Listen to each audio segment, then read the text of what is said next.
Galera, esse vídeo é sobre minha vida, o tempo, o trabalho e minha relação com a ciência. Se você quer saber mais, fica aqui para eu te contar o resto. Adendo, galera. O artigo foi publicado pela Unesp nessa segunda-feira, 7/7 de 2025, pela revista Sport Medicine and Health Science, pelo professor Diego Cristofaro, tá? Ele não tem nada a ver com a minha história, ele não tem como adivinhar nada, tá? Ele não tem culpa de nada.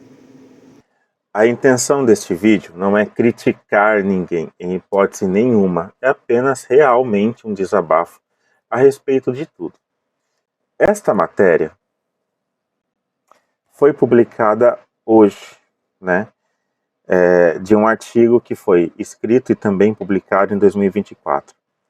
E este artigo foi um artigo que eu também escrevi em 2014, aonde eu observei os mesmos fenômenos citados neste artigo de 2024. Na época, eu fui realmente observado como uma pessoa fora da casa. O que eu estou vendo? Como assim? Nunca deram atenção para o meu trabalho. Cientificamente, era um artigo irrelevante, utilizando metodologias arcaicas, porque não encontrava artigos recentes também relevantes a respeito do tema, não pude desenvolver esta pesquisa. Sem vitimismo, não vamos falar de situação econômica, cor da pele, nada disso, tá?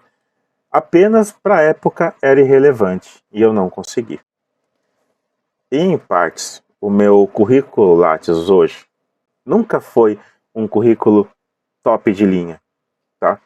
Era uma condição aonde ou eu trabalhava ou eu pesquisava. Não tinha formas de fazer algumas coisas.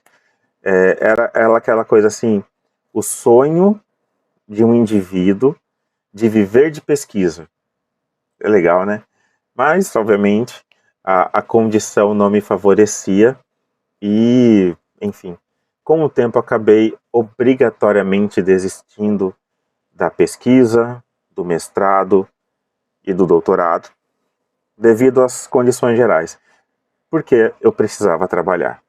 Hoje, a minha dedicação com a ciência reduziu muito.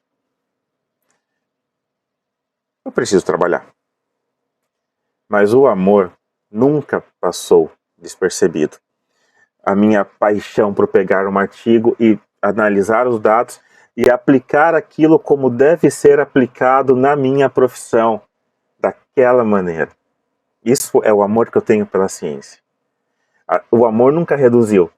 A dedicação talvez, porque a gente precisa viver. Quando eu vou citar alguma coisa para algum aluno, hoje, alguns dados, quando eu chego para ele e falo, olha, não faça o exercício desta maneira, ou talvez a forma com que você está fazendo não esteja adequada ao que você quer, ou provavelmente ao que você procura. E eu explico para ele alguma coisa a respeito de algo que ele deve alterar naquele movimento, né? Eu pego os dados, eu mostro os exemplos, eu pego o celular e mostro para ele como é aquilo, né? Quando eu viro as costas e, e o aluno volta a fazer da maneira que estava, eu percebo um ponto importante. A ciência hoje no Brasil não é sobre o que você fala, é sobre quem fala. Quem fala é muito mais importante do que o que você fala. E isso é triste. Quando eu vou explicar, eu pouco falo pela minha experiência. A minha experiência é apenas o meu olhar sobre aquilo que eu experimentei. Mas eu falo sobre um olhar técnico, científico e embasado a respeito daquilo que eu estudei durante anos. Enfim, eu fico feliz em saber que eu não estava louco e que o fenômeno que eu observava na época, enquanto dava aula de natação infantil, aonde As crianças que viam os pais sentados eram menos ativas na aula do que as crianças que observavam os pais nadando na piscina ao lado. Que esse fenômeno não era coisa da minha cabeça, que esse fenômeno era uma coisa assim pautada e que podia ser explicada. E a certo ponto eu fico triste que eu pensei em fazer disso uma pesquisa enorme e colocar dados e fazer o meu mestrado e o meu doutorado em cima disso para dizer que a saúde é uma herança que deve ser passada de geração para geração.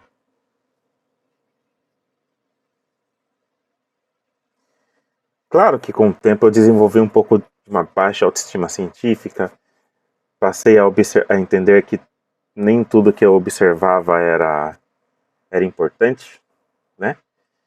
E aos poucos, como eu disse, eu precisava viver, né?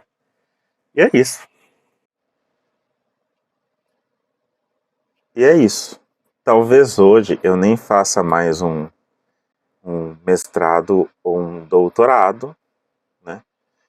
Hoje eu sou realmente uma pessoa mais de ideias, e ideias de tentativas de construção de um futuro melhor. E esse é o desabafo, em saber que eu não estava louco e que meu trabalho era real.